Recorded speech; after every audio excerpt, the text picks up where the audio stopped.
I know you can hardly hear me over the bubbling exhaust of, hey bitches, it's the V6 Escudo. But here we are, one of the amazing OG Gran Turismo cars, famous for like Gran Turismo 2, Gran Turismo 3, for being almost unbeatable. Super fast, and when you tuned it in those games, I mean, it was like 400 kilometers an hour. This car is a piece of the game's DNA, and now what we're going to do is take it around Kyoto Driving Park for 5 laps and see exactly how fast it can go.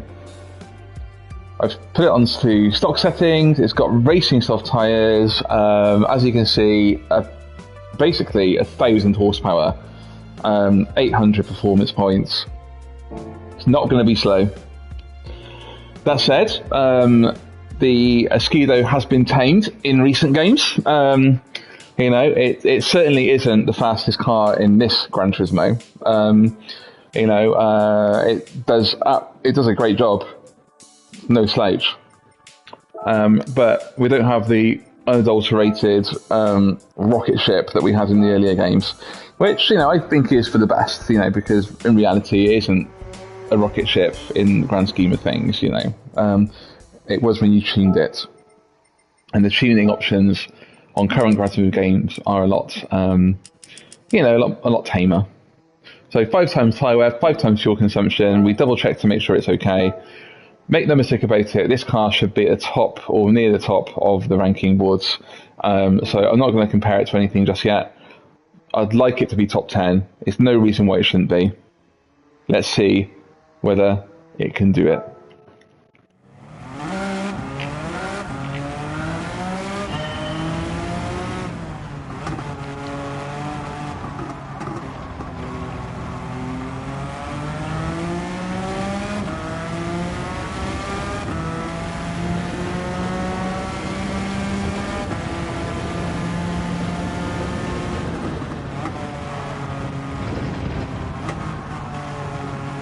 Twitchy, nervy as hell, quite understeery as well.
At 129.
Well, that's fucked up 2 laps.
Oh, damn it.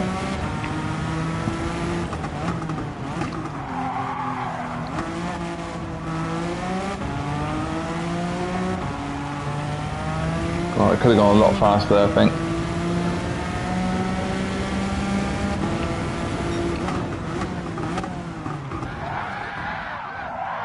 Woo!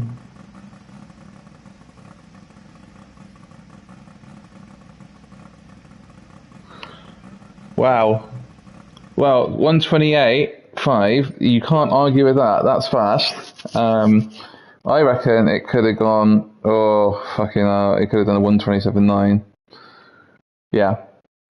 Well, I mean, okay, that's only 6/10 faster. It's pretty amazing. Pretty amazing vehicle.